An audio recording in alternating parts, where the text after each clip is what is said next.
I thought buying a house was a scam. You don't have to wait for all the lights to turn green before you go. I wanted it as much as I could breathe. Welcome back, investor. We have another episode of the Passive Income Adventures. We just passed our 100 episode mark. We have 100 people telling their story of passive income. The purpose of the show is to help you go on more adventures and help you find the money and the time to be able to do what you want, when you want, with who you want.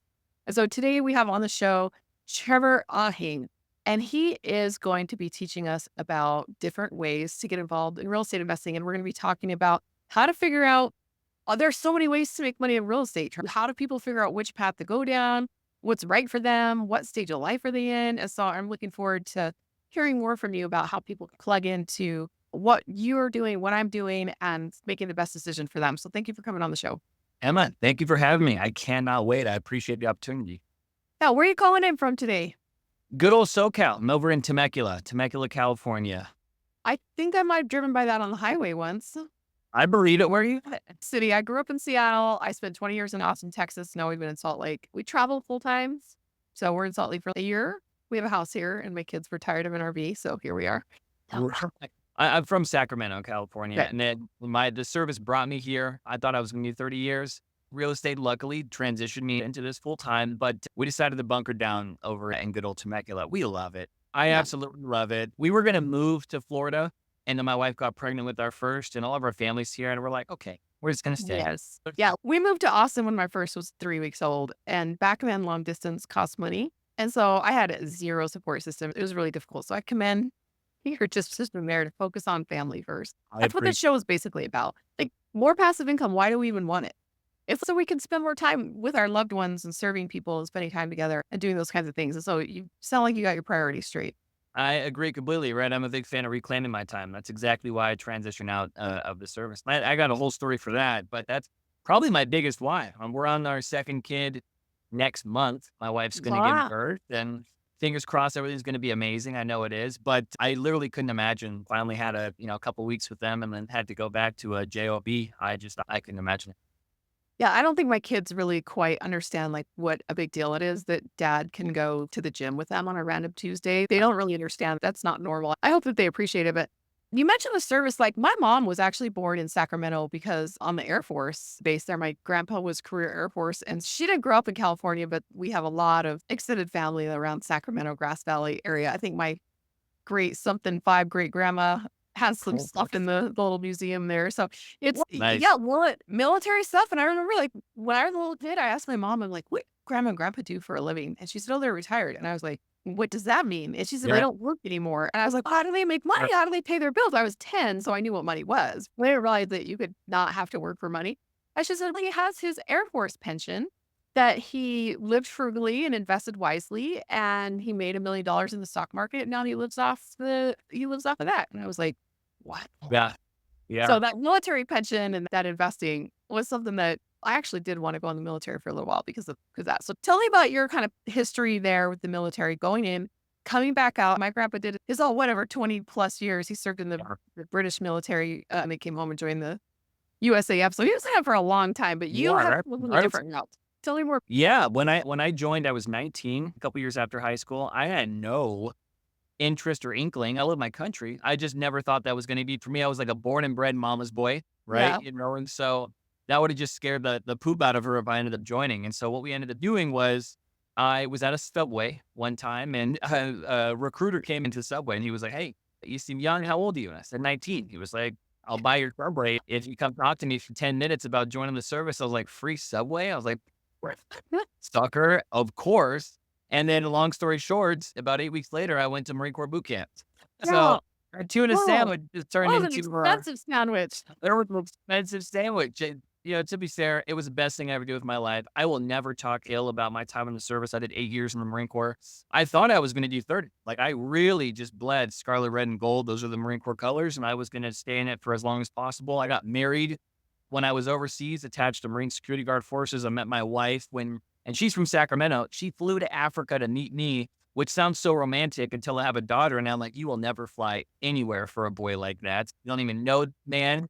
Don't do that. But best thing that ever happened. You fast forward, I got stationed in San Diego, and my wife told me that she wanted to get into real estate. And I was like, you're a beautiful Filipino. You're going to crush it. Go out there, sell all the houses. I thought buying a house was a scam.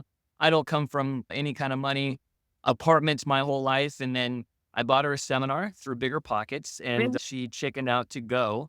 And I'm like, I'm not wasting 60 damn dollars. I'm going to go. And so I went on a Sunday and I came back and I said, honey, we're going to become millionaires. Like in this, I think I can do this. I found out about house hacking, my VA loan, utilizing the military to build a better foundation, bought a house, started renting out the rooms to my buddies that were also in the military, made good active income investments that way, and then just transitioned full time accidentally. And that was about 4 years ago. Okay, tell me about this accidentally full time because I went full time because my husband had a W-2. And when we Sure. left Austin, we came to Salt Lake City and I had no business because I was a real estate photographer, actually, a wedding Sure. photographer.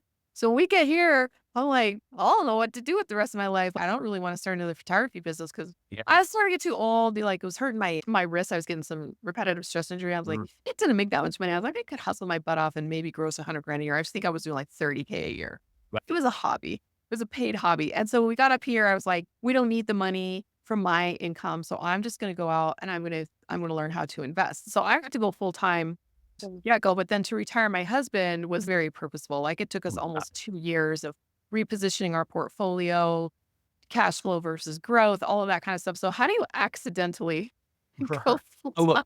rumble into it. Well, you don't have to wait for all the lights to turn green before you go, right? And so it was very Mhm. much imperfect action is better than perfect non-action, right? And so I Okay. started leaning into it. I had a great command, and I said, I think I want to use my DA loan. What does this mean? They helped me out. I had a warrant officer who helped me out to identify debt to income, all these things. And so I bought my first house, and I didn't think it'd be easy. It was a house that was too big for me. All right. I ended Wow. up renting out the rooms. They get basic allowance for housing in the military, and they were getting paid like $2,800 a month. And they don't want that all to go to rent. So I said, pay me $1,200, for the rooms. And it was a 4 bed, 3 rooms were getting rented. I get money for that as well. So as I'm pocketing my cash flow, I'm like, we're rich, babe. This is easy. Let's do this more. And so we got a second property, and that's where it went like it went wild. We were putting bunk beds in the living room, Emma. Like it was like one of those houses. And my wife was along for the ride. She was just like, I'll deal with this for a little bit. And at the time, I didn't grow up with a dad, so I really leaned on my father-in-law, and I went to show him how proud I was, and he was all about it. We were like 22 at the time, and he was like, "This is pretty cool." And he was like, he pulled me aside, and he just, "Hey, I like the hustle. My daughter deserves way better. Not Mhm. carts in the living room, not multiple people in there. You guys are about to build a family, build a better foundation, and do this for maybe another year. Save up and be a man." And I'm like, "What?" That was a good kick in the butt. I told my wife, I said, "Hey, let's transition to getting our own home. I'll start looking at maybe potentially doing assignment real estate, wholesale, or fix and flips, getting my license." So I started looking for other strategies because this was just it was more of a means to an end. And I leaned into doing some creative financing. And right before my last deployment, Mhm. 10 days before, my father-in-law, he died of an aneurysm, suddenly passed, and it was horrible. My wife never dealt with death, and I told my command, I said, "Hey, can I stay back? My wife is in shambles. I'm in shambles. I don't feel fit to be able to go to the Middle East right now." And unfortunately, in the military, the Marine Corps it's a revolving door. And they were like, "Hey, you guys are going to be fine. You got to go." And I don't hold that against them. But at the same time, I just felt at that moment, I'm like, wow, I'm in the service to be able to provide for my family. And the one time I felt like I really needed to, I couldn't. And so I just felt like real estate would be a better vehicle to reclaim my time, not have to ever tell my wife no and leave her in a position like this. And I decided to go full force. And so I delved into wholesale real estate, and I hit this thing hard, and I got blessed enough to have the right people around me to build a good foundation with that and grow from there. Yeah, it's a great story. It's one that too many people deal with, but they don't have the out. When my husband got laid off in 2017, I think we were in the panic mode. And he made the comment to me one night, we're falling asleep, just real quietly. He says, if we're ever going to be really wealthy, it's going to be up to you. Because I think he was just feeling like a failure at his career. And he was the sole provider of 6 kids and just didn't know if he could keep doing it. Right. And I heard that and thought, I believe it. I'm definitely more ambitious and more money minded than he is. He since I didn't know what to do. I just was like, okay, I'll figure something out. And I'm never going to let this happen to us again.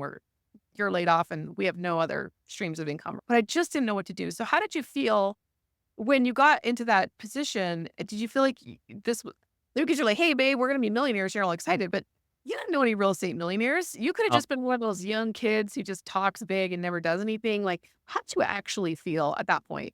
that's a great question. I got, like I said, the biggest thing is you got to be able to be in the right rooms. And so I really put myself in the position to be I was very, skeptical, very Mhm. skeptical. So I was really bidding my time with certain people. The cool part is though, when I ended up meeting a couple people, I felt real estate was very black and white, like very suit and tie. You got to do this, very business, Yeah. drive your Lambo. And I found people that had a lot of multifamily, banking off cash flow investments, and they were wearing sandals, flip flops, and they were chugging Yep. some beers. And I'm like, you can do this and real estate. So my approach was it just felt very attainable to me, and I'm ambitious as well. And I had a good ultimatum, and it was very much so do this or be put in a position like that again. And so I think to the extreme. So I just felt if it didn't work out, then I'd have to go back and continue to deploy and put my wife in these positions. And so I don't think you have to have that avalanche mindset, but it just helps me and my personality. So I just dived deep with it. I wanted it as much as I could breathe, and I never let that go. Yeah. I've never heard that term avalanche mindset. I think I'm like that too. It's all or nothing. People are like, Yeah. why are you on such a crazy, like extreme diet? Or why are you quitting your job to go hike across the country? I'm like, I don't know. That's Yeah. And just the way I'm wired. for Tuesday, Yeah. Do you think that made a difference? You sound like you were still hedging. I'm not going to just say I'm out of the Marines, right? And I'm going to do this thing full time, even though I've never done it and have no experience. How did you handle the transition? Because the avalanche mindset, sometimes we just want to throw everything out the window and go do the thing. But how did you make sure that you were doing it a smart way? yeah, we gave ourselves a timeline, right? I let my wife know when she was working at the time. Luckily, now she's stay-at-home mom, and I got a 6-month timeline. I let my command know. And here's the cool thing, right? I scratched the military's back a lot. I won non-commissioned officer of the year. I had multiple meritorious promotions. So it wasn't like I had a bad taste with the Marine Corps and I just became somebody who slid through. I was the guy I wanted to be the best I could be, the best version Mhm. in any sense. And so when I told my command, I got lucky enough to where they said, "How can we help?" And so they knew that. I already had that kind of rapport with them. And I said, "I might need to be able to take some time to be able to go walk houses, things like that." So I front loaded a lot of my work, a lot of 3, 4 a.m.s at within my job so I can get off a little bit earlier. And I just got look, I got blessed to be able to do that, but I think it was because I'd proven my worth in the service to allow that transition. And so my wife and I, we did 6 months, and I said, "What can I get done in 6 months?" And so we looked at what the average commission would be. I ended up getting my license, right? So I felt like I'm gonna sell because that's probably what we can do. I like flirting with old ladies and talking war stories to men. Like, let's do that. And so I was doing direct to seller marketing Mhm. for 4Ds like death, distress, divorce, and debt. But I was listing these homes that needed a bunch of work and I'm getting business, but they're just sitting. And that's where I found my niche, right? So during Yeah. that transition, it was very stagnant. Like I was listing all these things, we weren't getting the income necessary. And I heard about novation, which is what my business model is more so based off. And that's where I can partner with the seller and I can come in there and renovate the home on behalf of them if they don't have the money. And then any appreciation we create through the renovation, when we list it, I'll cover the realtor fees and closing costs. Whatever's left over is a return on my money. And so I walked this home. It was an Air Force couple. And this was my first ever novation, and I was just gonna list the home. It was a VA loan, and I could have offered like 280 cash or something, and they needed like 300, and I was like, "Well, it's not gonna work." So it could be worth like 400 grand, and I fully renovated, and I was like, "I'm just gonna list it for 350." And as I go in there, the floors were halfway ripped up because he got orders to go somewhere else, and to Ooh. sort of dip, and the kitchen was halfway done, and the whole house was dated, the landscape was bad, and I just told him, I said, "Hey, I could list this thing, but it's not gonna be in a condition that's gonna be suitable, enough for you. I could probably end up coming in here. What if I just pay to renovate the home? I do it all the time." I got a licensed crew, and I ended up telling him, I said, "We can give you 315, which is if we ended up listing it after realtor fees, closing costs, it's gonna be about 10, 15 grand more in your pocket. I'll assume all the risk, but I'll also take on the reward if we get that. Whether it sells for a dollar or $1,000,000 above the 315, when I list this thing, I'll renovate it to turnkey standards and I'll make a return." I ended up putting about 12K into it. I called a buddy of mine who I served with, and he was in Arizona, and I FaceTimed him and I was like, "Bro, what did I get myself into? And he was like, honestly, this is going to be about 10, 12 grand and a couple packs of Bud Light for me. I'll help you out. So I flew him down. We ended up putting about 12 grand into it, listed it, sold for 405,000. And during that deal, I made more than my entire year as a staff sergeant. And that was the proof in the pudding. That's where my wife and I sat down. We saw in the account, we're like, this is real. Like you can Yeah. do it. And then I never looked back after that. I was hedging myself until you could see, feel, and touch it. And then I touched it. And I was like, done. And then I Yeah. just went on. Okay, so tell me about the difference between, because my 21-year-old daughter wants to get into wholesaling because she Mhm. broke and she doesn't really know what she's doing. And so she can't Mhm. really renovate a house. Like we could help her, but she's really been talking a lot about wholesaling lately. And I'm looking at her like, that's hard. Wholesaling Yeah. is really hard. But since so many of the listeners on this podcast are more like the 18 to 27 age range, let's talk for a minute to all the groups that listen to this show. So we've got the 18 to 24 who are like, my daughter, I've got no money. I've got no experience. I really want to get into real estate. I still know what I'm doing. So she's trying to attend all the RIAs and meet all the people, do all the networking, copy what mom's doing. But she's just lacking a little bit of direction. So I love this novation idea. So Yeah. let's put a pin in that, come back to it. Then we've got our older listener who may be like early 40s. They're not really close to retirement. They're working maybe a high paid job.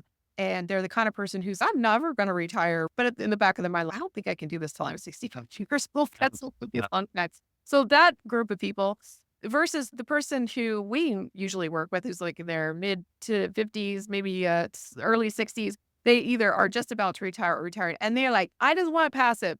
I just want boring cash flow. I've saved up 2 million or $2.5 million. I want Mhm. to invest, say, $1 million with this cash flow stuff and $1 million with maybe private equity, multifamily or commercial real estate, something like that. So we've got these different groups of people who are listening. And we rely on all of these groups to get stuff done because if you want to be super passive at age 60, you got to have that young person who's, I just need money. Make this happen. So tell us how these three groups fit together with what you're doing, how people can identify, oh, I want to wholesale. Like my daughter might be listening to your story, being like, I'm going to go do that. And we might have a 57-year-old woman who's, no, I'm not doing that. I started with wholesaling at age 40, 41, I think is when I started doing it. And I hated it. I absolutely hated it. And so I washed out of that pretty fast and got into multifamily. So let's talk to those three different groups and maybe niche them into what you're doing so they can identify themselves with each stage of the process. I absolutely love the way that you're breaking this down because it totally is a different call to action. It totally Yes. is. To your daughter, right? And show her this. I stumbled into wholesale and guess what? It is a means of active income. I will tell you right now, it's extremely oversaturated. You're well aware of that, right? Yep. You're calling a list, you're building a rapport with the homeowner, but so is 30 other people with the same list that you're paying the same company to do. So coming at it from different angles, my angle for novations, you're very much so just a Tylenol to their headache. It's more of a solution oriented mindset. It's a service. I call it the marketing, maintenance, and management service. And so when I talk to wholesalers, and I have a pretty sizable community myself, I don't go direct to seller anymore. Haven't done it for years. My community finds deals like people like your daughter who don't have the money to renovate the home. But I always say, if you find it, we fund it. So the whole Hmm. thing is go to a distressed seller, let them know that this is what you could do in days. And when they don't like your offer, you go, that's fine. This is the need money now cash price. But the good news is, if you're willing to be patient, I'm willing to work you into profit. And they go, how? And I go, I got a creative department, right? They can come in here, they can assess your home. And why don't they just collaborate with you? We'll just pay to renovate the home on behalf of you, work you into your equity, right? Any appreciation we create through the renovation, when we list it, we'll cover all the realtor fees and closing costs. Whatever's left over will be a return on their investment. But when it sells, you can get a lot more bang for your buck. And so that warm handoff is all we teach and all we get in front of. We talk about areas that we do these deals. We're very big in Arizona, Texas, Florida, and Nevada, and California for these deals. And we let people like your daughter go out there and talk to, if they want to campaign and spend money, it's totally fine, right? You could do that.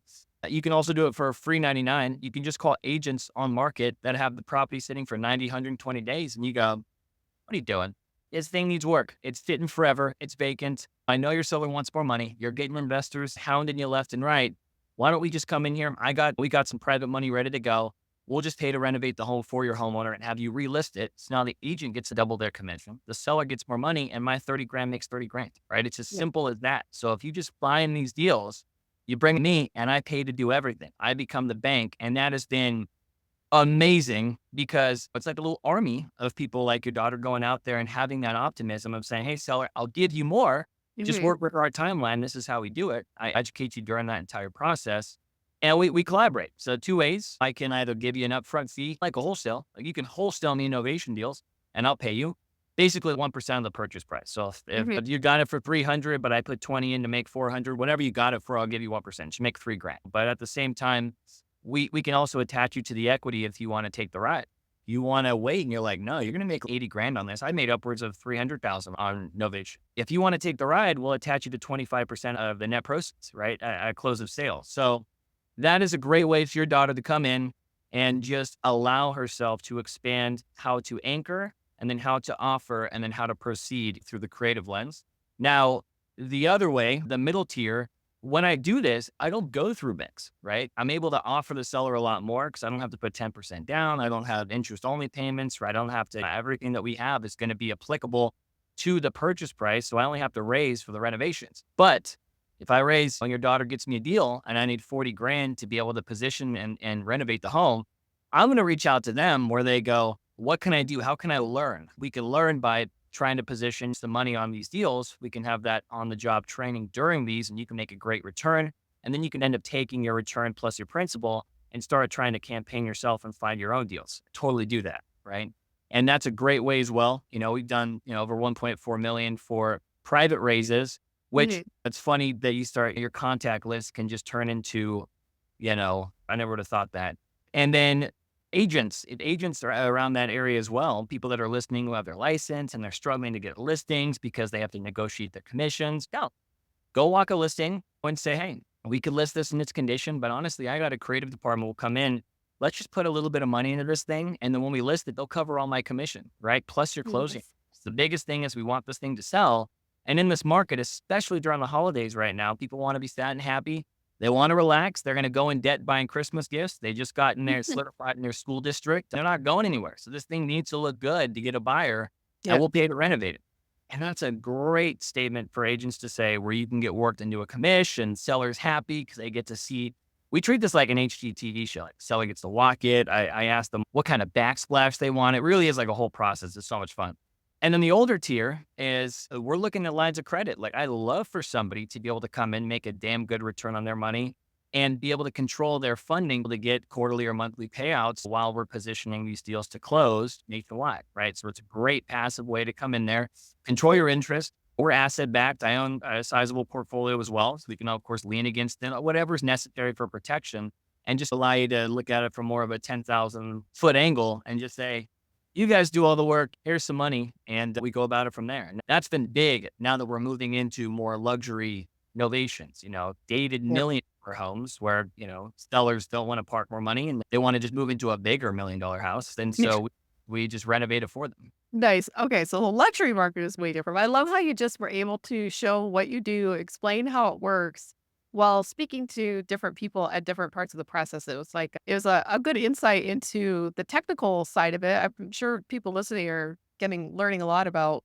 how to Yeah. structure these kinds of deals, but at the same time, able to plug themselves in where it makes more sense. And I also liked how you were talking about like combo ways of doing it. You can do a little bit of this. You could just wholesale it right away. If you can hang on for a little bit, you want to, and then upping the participation on the active side, while at the same time coming back to lowering the participation on the passive. Absolutely. Yeah. No, I Yeah. appreciate it. It is crucial. Real estate's such a team sport. And so I like the idea of being able to educate and show you what we're doing, right? Documentation over conversation. Here's where our deals are. Here's where we're looking. This is what to say. I need to find some more and just put it out there and see what kind of bites we get an opportunity and then go to your other listeners and just say, hey, we're looking at parking this here. This is what we're doing. And it's been great, but it really is. It's funny a lot of my community, there are a lot of, wholesalers who they want to give the seller more. You don't rapport, they like you, but your cash offer just sucks. And so we're really a means to it. If it's a wholesale deal, I always say do the wholesale deal because you're bridging the gap between a seller and a quick solution. I can't novate a deal in 30 days. That's not going Mhm. to happen. But if they want more money and they want their cake and eat it too, give me a couple months, right? Let's see what we can do together. And so a lot of my deals are just dud listings and dead wholesale deals. So I'm only here to complement your strategy. And that's been a great way to bring in what I can do and create collaboration. It's one of the tools in the tool belt. Honestly, it's like being able to say, here's your cash offer if you want to move out and sell it to me, I'll close in 3 days or 5 days or whatever. That's one type of problem that you're solving. And if that's the only solution that you have, what do they say? Like when you're a hammer, everything looks like a nail.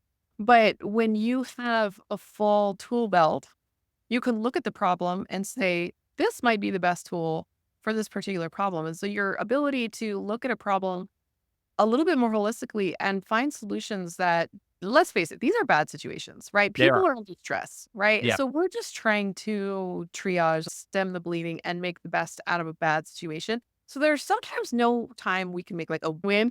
But at the same time, it's we're gonna stop the bleeding. And so how do you I don't know if I've ever asked anybody on the show this before, but we hear a lot about like the greedy landlord or the greedy flipper or the person who comes in at the worst time of your life and buys your house for pennies on the dollar. And we're made out to look like the villain in this situation. Now, we didn't cause the death, the debt, the divorce, or the bad maintenance. Like, we can't even qualify for an FHE loan. How are you supposed to sell that No. starter when it's like torn into? How do you look at that? Where is that criticism valid? And where is it not valid? A good question. Look, the thing with wholesale that people end up having a bad taste in their mouth is because people don't educate themselves to be transparent, one, and honest. It comes down to where we ever position ourselves with the homeowner, we let them know, right here, like you said, here are multiple options. If you need to move quicker, this is going to be an as-is price. This is where I'm going to be at, right? Here's some deals that we've done. If anything, I know I might not market this area or service this area too much, so I have other people that can come in at the price necessary. You just let me know. And then we end up working it into saying, now, if you need some more money, we can end up assessing it like this. Like you stated, I don't want to ever corner a homeowner. So when they feel pressured, and by the way, it happens all the time, right? At wholesale, you make your money. You don't get residual business on the wholesale side too much, right? It's very much Right. so a hamster wheel. It's very much so continuing to find and push on the wound a little bit to see where you can get, because that's how you create your spread. Now, it doesn't mean I don't like wholesale, right? I do think, like I said, it can bridge the gap to a quicker solution. But when you end up calling back because you have a buyer, but you're like, you're not happy with 20K. So you go back and say that you got to get it 10K lower because of this. And they're already stressing about moving and all these things. And they have to just accept it. So you can end up positioning more for your profit. That I find very unethical. And that happens all the time. And that just puts a very bad taste in the mouth for anybody who's just trying to find a conclusion to your unfortunate situation. So that's where we get lumped in. So if you can't operate on volume, so you have to go deep on providing that kind of bullet wounds for your homeowners, then that's unfortunate. You shouldn't be doing that. And that's a one-trick pony, in my opinion. When you can offer multiple solutions where I can make it all the way from cash offers to my novations to subject to seller carries, you can end up positioning anything that's going to make sense. And I can be assertive and hold your hand to the best fitting solution because I'm educated in it.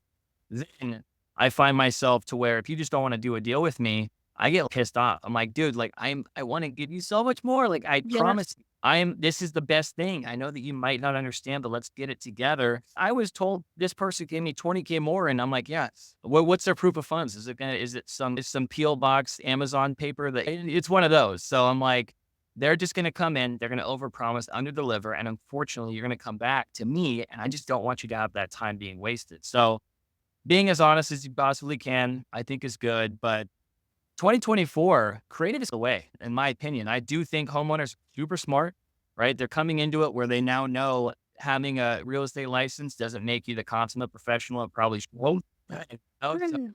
they're not going to you for everything. Everybody and their mom, it's like a Costco membership now. And so they're a lot more skeptical, and you got to be able to answer those questions again in front of those personalities. And if you can't, you might be in the wrong industry. Yeah, I think that there's a lack of transparency in wholesale. I know when I very first started, when we moved to Utah, the Department of Real Estate, it was just all the rumors. You've got to be a realtor to be a wholesaler, cracking down on some of these unethical practices. I picked up a couple of houses because of an unethical wholesaler. They were Yeah. angry and things like that. And they were anxious to do business with somebody who was just going to shoot straight. Like you said, we get lumped in, but at the same time, we can stand apart by being transparent and not doing, those same kind of shady practices, and so for me, it's been an advantage. Yeah. I mean, you're not wrong. I mean, honestly, you're not wrong, right? Tonality is crucial. I always say people do business with people. That's the main point. Not every deal is the same. It's very subjective. So get in front of it. And I'll tell homeowners all the time. I have my Tuesday on market power hours where I just call agents live in front of everybody and I lock up opportunities. And almost every time for 1 hour, I get a deal. And it's just because you're finding the problem. That's all you're doing. I'm not calling you with a cash offer. I don't even comp literally anything before I call because I just want to see. I always say we don't prospect the property, we prospect the person. Is this even Mhm. someone willing to want to do a deal? Why am I going Yeah. to waste time doing that? And so when people front load all their work, they tend to get very emotional. When they get very emotional, they tend to stem and try to recuperate and try to make something of all their hard work instead of reverse engineering the problem and trying to put the seller first, right? So you're Mhm. completely great. I tell the homeowners all the time, I go, oh no, honey, we shouldn't do that. I wouldn't even recommend this. I would just recommend this. You don't even have enough, equity for me to work with it. Either we do a sub two or why don't we just get you in front of an agent? How do you make money? But this is going to be the best fit for you. And that's where the residual business comes in. And Yeah. that's what I pride myself on. I still get Christmas cards from some of the sellers. And on the wholesale piece, my first wholesale deal was a little over 6 grand after a couple months. And guess what? That was awesome. I will say, Emma, my second wholesale deal was $150,000. All right. It was like, I'm like, this is easy. Never Yeah. have I ever seen a wholesale deal like that ever again. It was just Yeah. a perfect storm. And it was a false sense of security within the industry. We did it ethically. I just told the homeowner, I'm like, look, we can't list it like this. I have somebody who can buy it that's probably going to be like here. And they took it and they had to close on a property that was contingent in Texas. And I just told them, I was like, they offered this. I want to be making this. And they're like, great, this is what I wanted. So it was a perfect storm. I totally get it. Yeah. But identifying that, just be as honest as possible. And the people who aren't, just because they're not educated to be honest, right? They're afraid that they're going to say something they shouldn't. And it's just, come on, what are you doing? Yeah. I often hear like salespeople who are too honest talk themselves right out of a sale. But then you have the kind of the shadiness on the other side. And so it's like striking that balance between telling the truth and realistically representing the risks and benefits while at the same Yep. time not trying to talk people out of doing this Yeah. thing. This is not 100% risk free, right? So I think there's a tricky balance there, and people who are good at it are good at it. It's definitely a skill that can be learned. So tell me the two things, like what you're working on right now, buyer beaters, your education program you've mentioned a couple times. Like describe to me what that looks like right now, and also maybe what you're working on right now in your own business outside of the education, like your own deal making, your own income. And then when we're done with that, we always do like a past, present, future format on this show. We've heard Nice. about where you come from. What are you working on right now? And I'd like you to walk me through the next couple years of where you're going in your future, like your dream building, your bucket list, all that kind of stuff. So let's start out Nice. with what you're working on right now with your education, your own business, then we'll move on to the future stuff. Yeah, perfect. So my company wasn't Buyer Beater University was founded just from me doing novations myself. Buyer Okay. Beater was my company. That was just something, and it's called that name not because like worked, but the thing is, we were able to beat out every other buyer utilizing creative solutions like Right. novation, right? Like multiple opportunities. And so did that a couple times a quarter, made great money doing it myself. I ended up bringing my partner. He bought in as a commercial agent. He liked what we were doing and he was very drawn towards the residential lens. So he came in and so we started doing more volume. And then we had a couple of friends who were fix and flippers and they liked how we were getting our numbers. We didn't have to wait 30 days for escrow. So long story short, they were just like, can I learn this? And I'm never afraid to put money in my friends' pockets. And neither were my friends. And they said, can you just teach me? And I said, yeah. So I was a consultant for a while. And then as I started realizing, I'm like, anybody can, it's not a secret on how to find these deals. They're really just stagnant listings. And so I Mhm. treated Buyer Beater University as more of a program for people to come in, whether it's full time or a hobby, and join the community. And we're a little over 600 strong now. We're nationwide. And I have daily Zooms. And you come in, you ask any question you want. We tell you where we're looking. We are an end buyer, so I don't just do creative. So to transition to projects we're working on, it was strictly novations forever until I really wanted to take active income and turn it more to passive. Oh, And so so that was my graduation to going, well, if I just stopped working, what would happen? I'm like, oh, bad things. Like I need money. yes. Like I need mailbox money. And so we tell our community now, we say, hey, we buy a lot of midterm rentals. We have a sizable portfolio in Texas. So I do a lot of midterms. I do the Burr method basically with midterms. I refinance the DSCR notes and I do more luxury flips in Arizona. So I give them what they're comfortable with. If you're just looking for more creative, here's how we can approach it. And then we can move our way up. And it's not thousands of dollars or anything to join. It's very much, it's either $60 a month or it's 397 bucks once. And I just want to be able to make sure there's a paywall. So that way, when I'm talking to you, you're going to listen to me and then we go from there. Now, we are getting more and more in the weeds of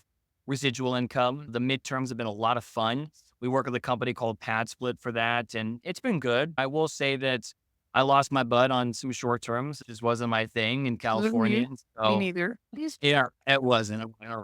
I definitely caught the point knife. People were like, "You just got to do it." And I'm like, "You're right, I have to." And then I was like, "Wait, why is this so bad now?" And that was bad. But I do think congested living isn't going anywhere. I see a lot of people, especially this new generation, they just want a place to a door that locks, a kitchen to cook food, and they want to save all their money and spend it at music festivals, and they could rent it out of my house. Yep. Totally. And we foster a good environment for that. So we do a lot of those. And so for the quarter, like our quarterly rocks with the community, I just tell them how many we want to buy, where we want to buy. And the good news is they've already reverse engineered it. They know what we're looking for. They can talk to somebody and not say they're going to shop it anywhere. They work directly with me. We get on the phone and we close, and it's very quick and concise. And so that's a community piece. I would like to do a lot more midterms. I think that just holding in general is awesome. I've had a couple duplexes. I sold them. I know I'm silly for doing that. I sell tons of stuff. If I don't want to take care of that, or I feel like the roof is going out, we just had one damaged in Helene, and I'm like, I'm so done. I'm Yeah. not making enough money on that. I just ate up all the cash flow because the insurance is not going to cover I'm the like, claim. I know, No, right? no, sell houses that are a pain and reinvest that Or money elsewhere. People, I'll hold it. So no, I'm never gonna.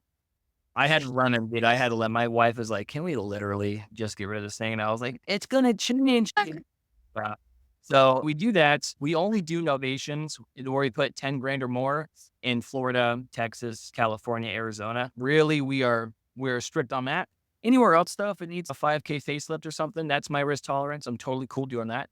Flips, very much so Arizona, Texas, and yeah, just more and more on the midterm side, right? Getting involved with that. That's where we're currently at before the end of the year. Yeah, and okay, so let's talk a little bit about the midterm side of things. Are you getting these properties for the midterms through the same channels that you're finding the wholesales or the novations? Like, we're gonna just cast a net, and however that house falls into this project is how you're gonna do it, or do you have to have a different lead stream for those types of properties?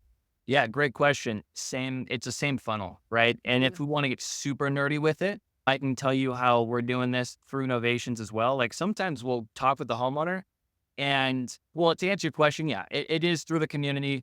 A lot of them will go on market on properties that have been sitting. And the cool thing about midterms is I'm not here to resell. So if I have to leave some money in the deal, that's fine as long as I can do my 80/20 cash out or whatever I'm doing on the Mhm. back end. I just do the math with the agent. I go, it's really only going to make sense here. So I teach my community how to do the math. Next, tell the agent like, hey, this guy will buy it here, but he rents the room out. So it needs to be here. This is why. Like make everything and as long as you're like we talked about, honest and transparent, I'm not hiding anything. Like I just need to get my money back out, and I got to be at this price for it. But on the other side, novations. Like when we're renovating these homes, we'll get in front of this, and we'll give this to Pad Split, and they'll get a pro forma, and they're like, "This is a good area." So we'll novate their house. We'll lock them into a certain price for them. We'll end up renovating it to fit Pad Split standards. And then we'll sub to ourselves on title with them. We're going to refinance the A to B out. They get exactly what they paid for. And we just came into a property, which is a 30-year note, Mhm. where I got my money back. I didn't have to take title or pay a bank. And then I just start cash flowing right away. That's been fun. It's a Yeah. whole different creative wowza, but that's been really cool to do. Yeah, I think my very first real estate deal was a hard money loan. We sold our house in Texas. We were renting. We didn't have any debt. We were Dave Ramsey people, had no debt. Sold our house, renting in Utah, and I had this chunk of cash. I'm like, I'm gonna just go do a hard money loan while I figure myself out. But then my first actual real estate investment deal was with a mentorship that I had signed up for to learn how to do creative financing, wholesaling, like lease options, things like that. So a little bit more in depth on the creative financing side, and found this house that they'd been unemployed for a while. We did a sub-2 mortgage. So this was my very first deal. People Sub work for me. cent. No, whatever. Just go along. I said, "Hey, there's a problem." And he Sure. listened and he's, "Okay, here are a couple of solutions. Here's the one I'd lean towards. Here are some others you can pitch to them, see which they prefer." And basically did that first deal for me because there's no way I could have done that on my own. I'm not big on paid education, but I am really big on valuable education. I paid that mentor. I mean, I learned Yep. a lot on Bigger Pockets for free. Yeah, your program is extremely affordable. And it sounds like you have a pretty good tool belt of options that you can give people. How do you look at paid mentorships? Because you started out for $60 at a Bigger Pockets thing. How do you feel about people, especially 21-year-old broke kids who are like, I don't know how to get started on Yeah. this? Walk I me down that mean, road. Look, that is a slippery slope, right? I have an Instagram following. I've been doing it forever. My whole thing was road to a million. So I was just gung ho on social media Mhm. much, but I fell down the trap. First and foremost, I did buy mentorship for 5 grand, right? I ended up buying that. I had multiple people. The thing is, it's high pressure sales, right, guys? And there's a reason why they're great at real estate. They're great at selling because they're going to position you just like they position their sellers. Yep. Is it wrong? Look, if it's worth it, it's worth it. But like I said earlier on the podcast, is documentation over conversation. Just be like, hey, can I see your last 3 most recent deals? And Mhm. Ace Morby talked about it one time, and he was like, I was paid 20 grand from a creative guy, and I finally asked when the last time I did a deal, and he was like 1991. And it's like that. Oh, wow. And here's the thing. So if they can't provide that, things are ever changing. And so you're trying to Yeah. learn what you know. You're trying to not recreate the wheel. But the thing is, I don't even know which way to steer the ship, really. So I am a fan of paid education because I'm a fan of the rooms it can put you in. Realistically, right? Sometimes it's not about what you know, it's about who you know. And so when you Mhm. start, you can stumble your way into success by identifying the fact that you need to be around other people who are doing it full time. And maybe that's going to be through this mastermind or things like that. But you don't need when they're trying to put you on a $400 payment plan for a 10K mentorship and you're 22 years old and they need you to take your mom's credit card out of their purse to do it, then, the intention's Mhm. already set. Might not be the best thing. But when they believe in themselves and you can come join something like this and we can learn. And the only way that I make money ever, I don't do direct to seller, is if I can teach you how to fish because I need to Mhm. eat as well. And then you can also position yourself on those deals. I'm a big fan of that. Maybe from the Marine Corps, ethics and morals is a big thing. Accountability is big for me too. So I might not be your friend all the time, but I want to get you to where your goals are. These seminars, though, they're expensive now. They are Oh, yeah. expensive, and I'm not gonna say names, but I have wasted some money, Emma, on some mentors because the thing is, you're always a student, right? Now it's Yeah. oh, I need to do this. I need to sponsor this, and it gets done. You're like, oh, I didn't need to do any of that. If it could foster a good community and you can find tangible value the first hour that you're a part of it, then you're gonna be good. Look, shift gears to the passive investor. And there are no, I don't know a lot of paid mentorships to the passive investor. I think Bigger Pockets just bought Left Field Investors Passive Pockets. So they're True. calling it. And it's like a great resource, finally, something for passive investors. But my issue with passive investors, especially when I very first started my Facebook community, was the advice I got from another capital raiser. And he was like, passive investors are by nature passive. So getting them to participate in a community, pay a Yeah. membership fee, to show up to a meetup consistently, they just don't want to think about this stuff. They Yeah. want to plug in and forget it, check on it every couple of months, every couple of years. So I think it's been really challenging for passive investors to find great information so that they can make investing decisions. I'm really glad actually that Bigger Pockets took this on because I think that it's a great service that passive investors need, but it's also going to shine the light on the rest of us who are raising capital that they're going to be educated through the trusted passive pockets and then be able to have better, more informed and educated conversations with us. And so how does that work when you're looking for private money in your deals when the passive investor is passive and they don't really have great mentorship opportunities?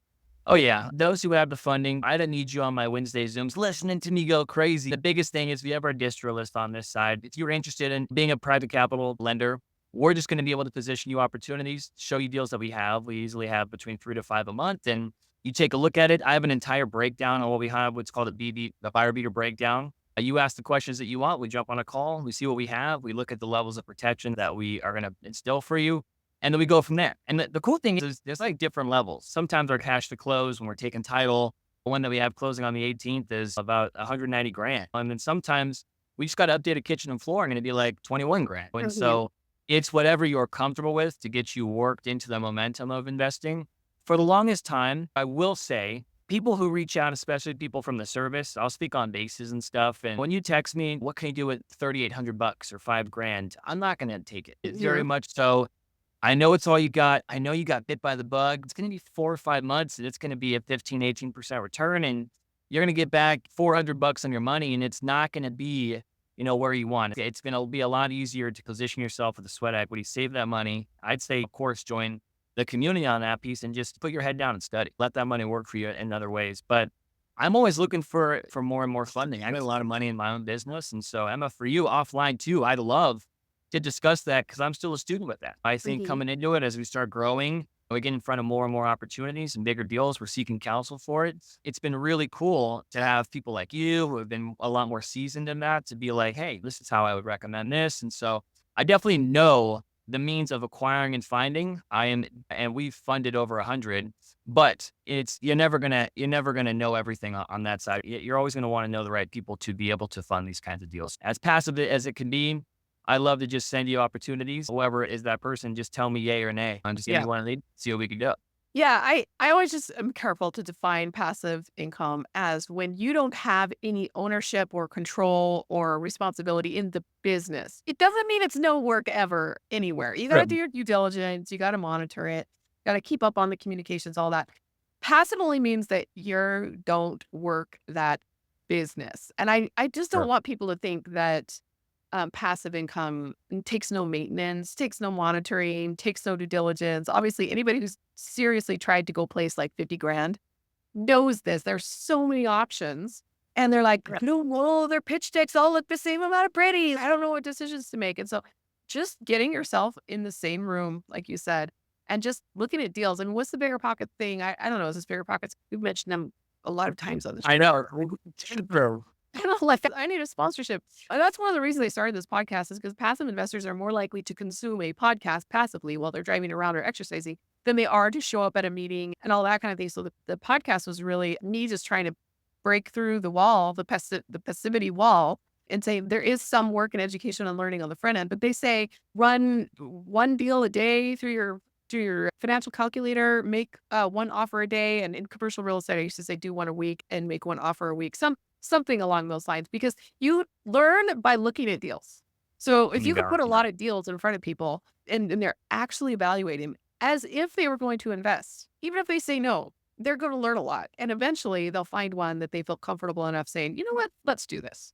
I agree completely. We will get in front of people who say they want to invest and they've been on our list for over a year and they haven't for months until, like you said, then they like it and they'll call me so excited. I want this one. I want this one. And it's This like, what, one. why? My uncle told me about this area. So I wanted to look into this area. And yeah, they pinpoint, they go deep in certain things. They're hyper focused on certain things. And you really are reverse engineering what makes sense for them. What is my investor's buy box? Let me start shopping something that's more comfortable for that. So that's what we do. That's why I've been able to hone down. Definitely a couple years ago, flew too close to the sun on being like, I could do this everywhere. And Yeah. then you can't. And Hell, so when you that's realize true. what you have, yeah, people think it's, yeah, but this deal is great. And I know literally zero people in Arkansas. I'd have to rebuild everything. It's just not my thing. And you know what? It's somebody's thing. Go find Yeah. that. It's not mine. And so saying no to that was hard at first. And now you think that you would get less opportunities, but you get more quality. And so Mhm. that's been pretty cool. Yeah, and you can actually make good on your promises. If you Mhm. people are I was talking to somebody recently and she was wanting to work with our fund to raise money for her deal. And so I was asking her some questions like, where do you look? Oh, we look everywhere.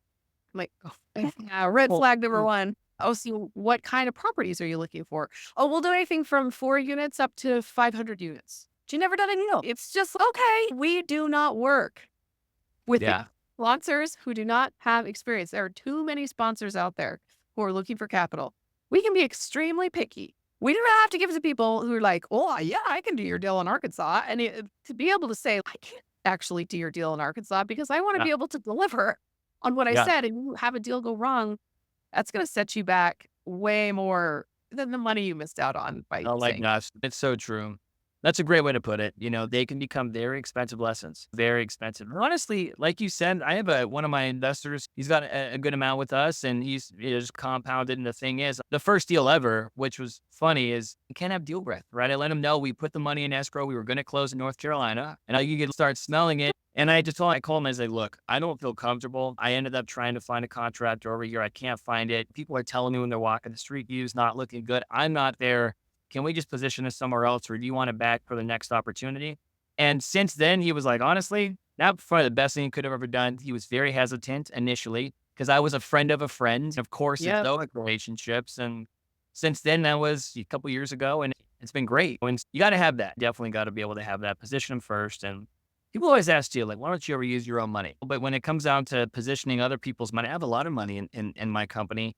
But at the same time, if you were to take a smaller risk yourself, and this is just my mindset. If you take a smaller risk and you were to lose your own funding, I'm not saying it's not that big of a deal that you can recover yourself from it. But when it comes down to other people's capital, there's an oh crap factor where this needs to be able to make sense. Your reputation is everything in this industry. And so allowing that, I like the idea of siphoning other people's capital because it definitely made me and my team a lot more attentive to the deals. And so as you grow Mhm. that, you just grow that same mindset and it just creates a better culture, in my opinion. Yeah, with your own money, or just go for it. When it's Here, somebody oh, else's money, you're like, uh, tap the my brake, lead this through. sponsorship. Yeah, man, let's just throw it out there. Oh, it didn't work out. Oh, but God forbid somebody else. Yeah. But yeah, I agree. Yep. It's like babysitting someone else's kid. Your Dude, that's a great input. Yeah, your kids are your life, but there's something different when somebody else brings their kid over, and especially if something bad happens and you're like, "Hey," when they come to pick them up, "We had a little accident." That feeling of, "Oh my goodness, I have to tell those parents that something scary Yes, happened." yeah. We're It's That weird. that's the last thing you need is a 4-year-old telling a story and they're like, "What? I'm gonna get help right now." Like, You fell off. yeah, and it's a good lesson for investor communications. Like, you just need to over communicate. You would never want to have to explain something bad, and they're like, "Why didn't I see this coming? Like, why didn't I know about this?" Not that anything ever bad happens with our investments ever, never. And of course not. But just keeping people in the loop. These are not risk-free investments. And I make the joke, the Sharpe ratio, it's comparing the risk to the risk-free rate of return. And the risk-free rate of return is theoretical. But they put it against, what is it, US Treasuries or something like that. Oh yeah. And I'm looking at that. If you want a risk-free rate of return, first of all, theoretical. Second of all, go get a US Treasury for, I don't even know what they're returning right now. It's terrible. And It, that's the risk-free rate of return. And so people have to understand, like, there is some risk involved in this.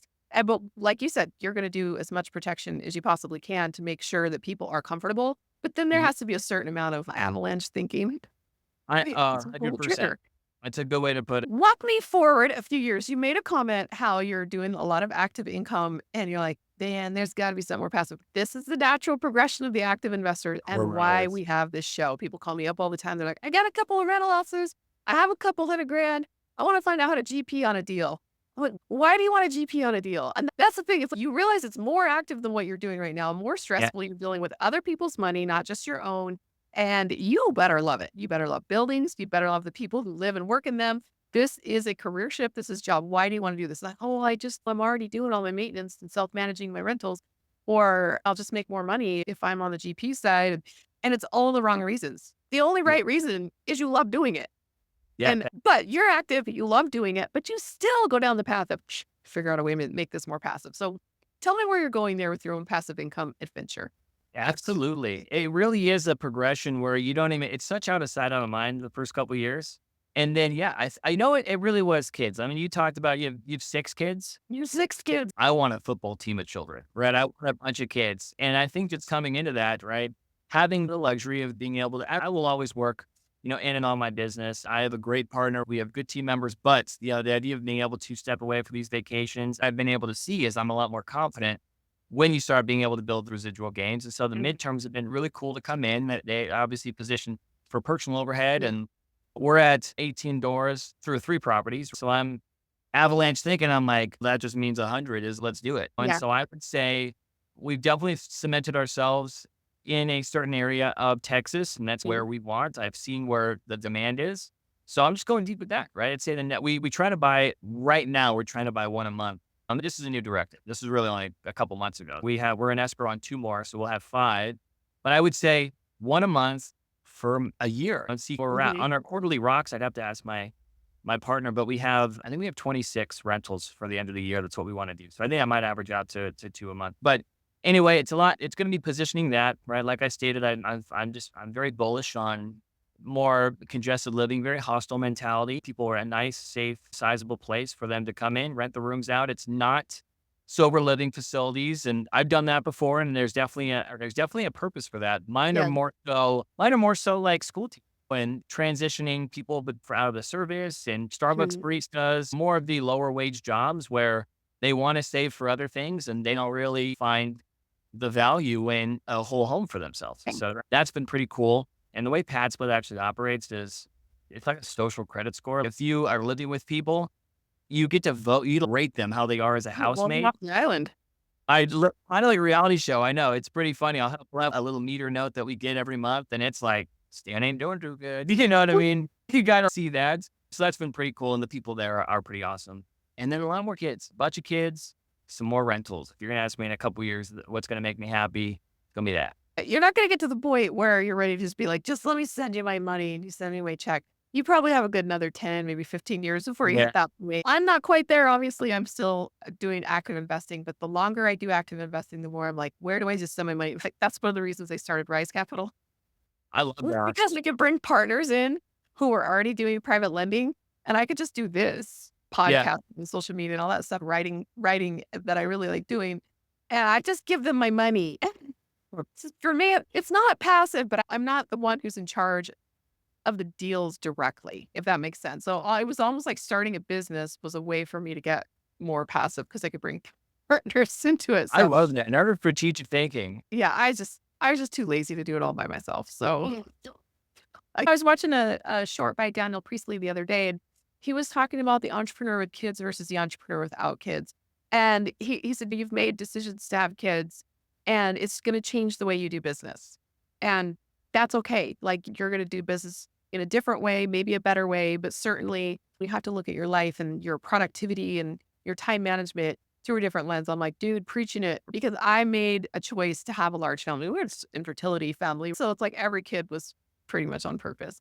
And so I feel like just understanding yourself enough to know that you want to have a big family and that's going to take a chunk of time Oh, yeah. and you need passive income to make that happen. I don't think anybody else has said that on the show yet. People are like, I want to travel to Antarctica or I want to this kind of stuff or I want to start a nonprofit. But I never heard anybody say, I just want to have a lot of kids and make sure I have enough time for them. Yeah. That's I mean, nothing. I appreciate it. There are things in my life where maybe a lot of travel, a lot of deployments, a lot of things where it was very just, I realize what I want to reclaim. And that's really what it is. I wouldn't be anywhere without my wife, right? I mean, she is like the best. My husband Or too.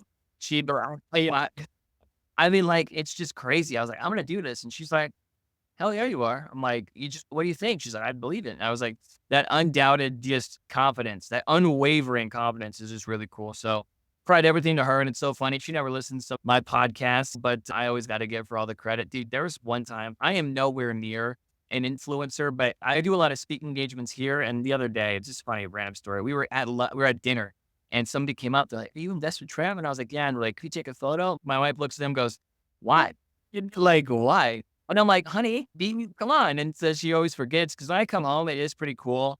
You just hang the hat. Like, you Yeah. just have a house, and that's my driving force. And it's actually funny. My neighbor just bought the house, or my business partner just bought the house right next door to me. So, like, we live right next door to each other. We bring work home sometimes, but only at his house. My house, you can't do that. And so, I don't know. Yeah, that's going to be the goal. We'll revisit this in a year, and I'll let you know if I got a third one on the list.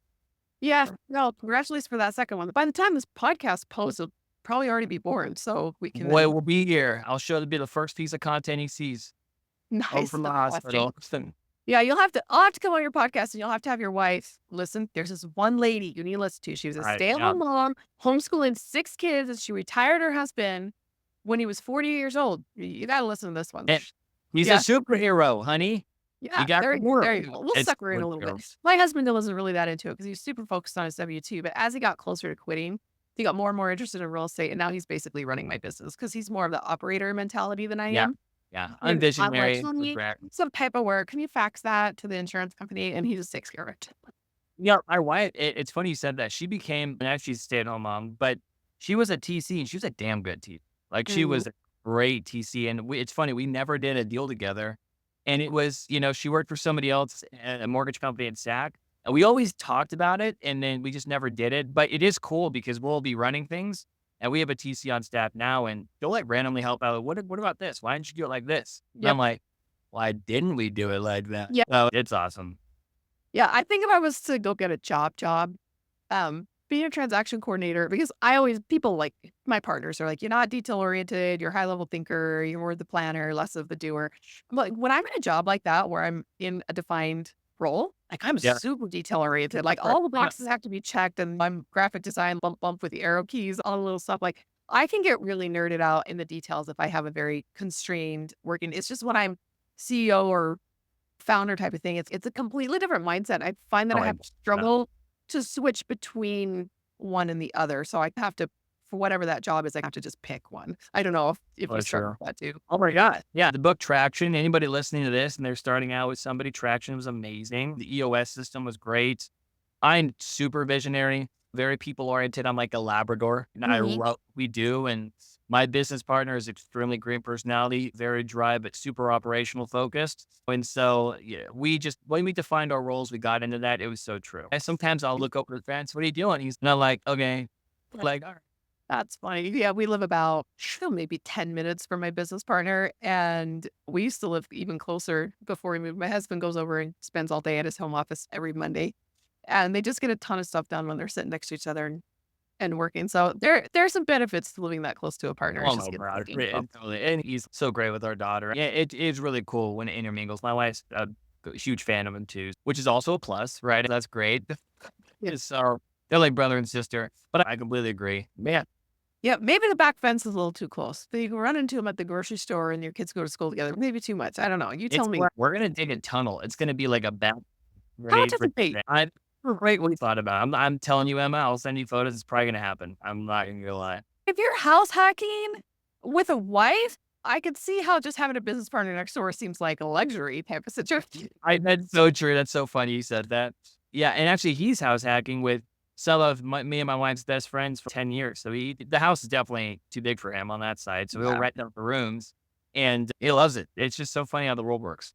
Yeah, we still house hack. We actually bought a 4-bedroom and put a 5th bedroom with a bathroom and a little kitchen in And our basement. And we have a 1-bedroom apartment by the other we rent out to a couple. So it's like we're in our 50s, we got 6 kids, and we're still house hacking out a portion of our I house. mean, So we're it's just we're opposite. Just such a good easy mindset. money. It Easy. totally is. It Yeah. totally is. You can never make enough money. You just got to be solution oriented, and I think that's awesome. If we had basements in California, I would have done Mhm. that. We're looking at moving my mom in. Actually, it's happening. Mhm. Like November 1st, my mom will be coming down for, she quit her job and she's going to be over here, and I'll be taking. Oh, she'll be living with us for a while, and I think I'm gonna put an ADU in the back and just Yeah. have mama right there and help with the babies, and Yeah. that's a dream. I get Yeah. both my favorite women. Let's do it. Yeah, no, nice. And we didn't have basements in Texas either because of floods and stuff like that, and so that was like a room over the garage or things like that, but there's just always a way to figure it out. It's just Utah's nice because there's just everybody has a basement, so ADUs and house hacking is very common here, which I think is a great way for younger people to get started. I love the conversational tone of this podcast. Like, I tell people, like, Yeah. the reason it goes over an hour is because we don't even get to the good part of the conversation till, like, 35 minutes in, and then there's a little bit more banter, and, we start getting to the better stuff, but we better wrap it up. But what's the name of your podcast so that people get a hold of you? What we have on right now, I'm actually starting out my podcast. My Zooms are Mhm. on Buyer Beater University. You can go there. You can find me at Invest with Trev on Instagram. I go live all the time. And then as well as my YouTube at Invest with Trev as well. So if you ever want to reach out to me directly, I answer all my DMs on Instagram. And then if you'd like to dive deeper and get in front of everything with me when it comes down to face to face, then that's going to be through the community. Awesome. And I do not answer my DMs on Instagram because there's too much. I don't even want to say this word out loud. There's too much adult content in my Right. DMs on Instagram, but I always answer my DMs on LinkedIn. So if you want to get a hold of me, just go to LinkedIn. It's Emma Powell 28, and you can easily get a hold of me there. Go to investwithemma.com to jump on my calendar and join our free club every Monday night. We do commercial deals. We just crunch numbers. So if you want Right. to figure out the commercial side of the game, I do both residential and commercial. You mentioned your commercial buddy was interested in the residential side. It's nice to be diversified, but Yeah. for the commercial side, riseclubcapital.com every Monday night, free meetings, good networking. It's a way that I can find deals for my fund. And so it's just like a free service that I offer for I that reason. love So it. Does your fund do commercial and residential? yeah, we do mostly hard money loans. We pay 10 to 12%. If people have 200 or more in, we pay 12%. If it's less than 200, we pay 10%. And it's just fix and flip loans on residential houses and some smaller commercial stuff. I love that. I will Yeah. definitely be hitting you up. Yeah. Likewise, because Yeah. I got a bunch of young adults who could use a Yeah. program. Yeah, So let's do it. awesome. All right. Thank you so much, Trevor. I don't know if I told you my oldest brother's name was Trevor and my dad's middle name was Trevor. I'm part of the family. Exactly. Exactly. Well, there's dating a guy with the middle name Trevor, and I'm like, all right, you know what this is meant to be. There we go. Here we go. I appreciate it. All right. It was good to meet you, good talking to you. And I'm sure all the listeners learned a lot. Be sure to reach out after the show because networking is how this whole world goes around. Would love to hear from you and tell me about the passive income adventure stories that you're planning and see if I can help you out with them in any way. Until next time. Bye.